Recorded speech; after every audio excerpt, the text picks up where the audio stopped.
नमस्कार। बहुत बहुत स्वागत है आपका। मैं हूं आपके साथ ऋतु ज्ञानवानी। हादसे बोलकर नहीं आते, लेकिन अहमदाबाद में आज जो हुआ, ऐसा हादसा ऐसे भी नहीं आता। ऐसे हादसे सालों साल तक नहीं भूले जाते। आज अहमदाबाद से इतनी बुरी खबर आई कि पूरा देश सन्न है। जब दोपहर के वक्त अचानक पता चला कि एयर इंडिया का विमान जो अहमदाबाद से लंदन की तरफ जा रहा था, हादसे का शिकार हो गया। हादसे में लगभग 250 लोगों की मौत हो गई है। इसमें गुजरात के पूर्व मुख्यमंत्री विजय रूपाणी भी उन बदनसीब लोगों में से थे जिनकी इस प्लेन क्रैश में जान चली गई। ये सभी लोग आज जब एयर इंडिया की फ्लाइट A171 से रवाना हुए होंगे तो इन लोगों ने कभी नहीं सोचा होगा ये उनकी ज़िंदगी का आखिरी सफ़र है। उन्हें तनिक भी अंदाज़ा नहीं रहा होगा कि ये सफ़र इतना खतरनाक होने जा रहा है। बताया जा रहा है कि टेक ऑफ के तुरंत बाद हवाई अड्डे को पार करते हुए प्लेन एक हॉस्टल की बिल्डिंग से टकरा गया। हादसे के वक्त प्लेन बहुत नीचे उठ रहा था, जिस वजह से ये बिल्डिंग से टकरा गया। हादसे के बाद का मंजर इतना खतरनाक था कि जिसकी कल्पना भी नहीं की जा सकती। ऐसा लग रहा था कि जैसे पूरी फ्लाइट अग्नि कुंड में नहा रही हो। आग के शोलों से घिरी फ्लाइट में 242 जिंदगियां जिंदा जल रही थी। चीख पुकार मची थी, लोग मर रहे थे, लाशें बिखरी पड़ी थी। जिंदा जले शवों को देखने से ऐसा लग रहा था जैसे उनको आग की भट्टी में डाल दिया गया हो। एक एक करके लोग तड़प रहे थे, दम तोड़ रहे थे, और कुछ देर बाद पूरा इलाका शमशान में तब्दील हो गया। बताया जा रहा है कि इन 242 मुसाफिरों में से केवल एक शख्स जिंदा बचा है जो घायल है। उनका इलाज जारी है। अब इस भयंकर प्लेन हादसे ने पूरे देश को सन्न कर दिया है। खुद गृह मंत्री अमित शाह अहमदाबाद पहुंचे, मौके का जायजा लिया। अब सबसे बड़ा जो सवाल लोगों के दिमाग में चल रहा है तो वो है कि आखिर हादसा हुआ कैसे।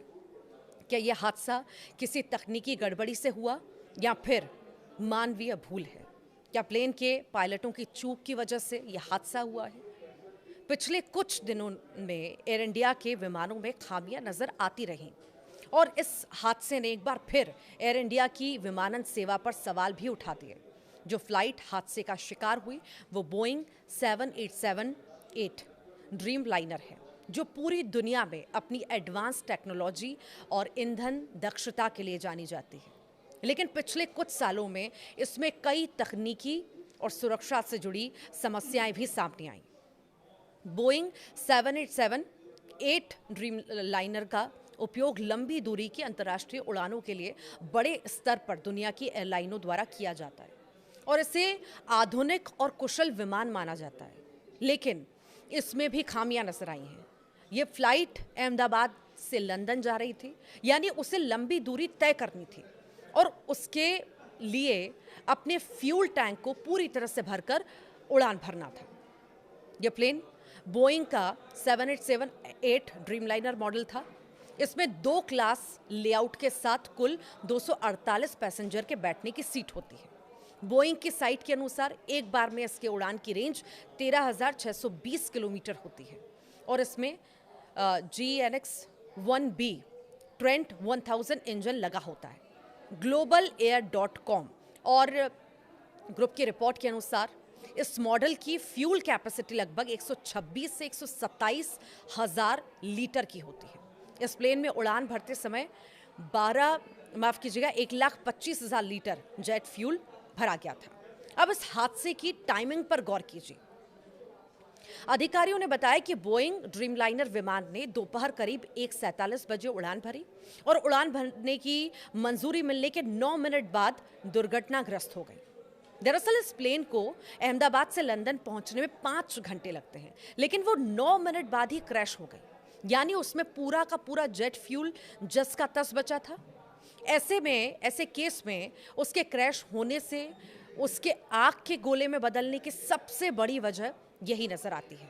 हालांकि वो क्रैश क्यों हुआ, ये बात ब्लैक बॉक्स की आधिकारिक जांच के बाद ही सामने आ पाएगी। लेकिन इस तरह से इस दर्दनाक हादसे में लोगों की जान चली गई, उनका परिवार बिखर चुका है। लोगों से जुड़ी अब ऐसी कहानियां सामने आ रही हैं जिसे सुनकर किसी का भी मन भर सा जाए। हादसा एक ऐसा दर्द दे गया जो कभी नहीं भूला जाएगा। 12 जून की तारीख इतिहास के पन्नों में काले रंग की स्याही से दर्ज हो गई है।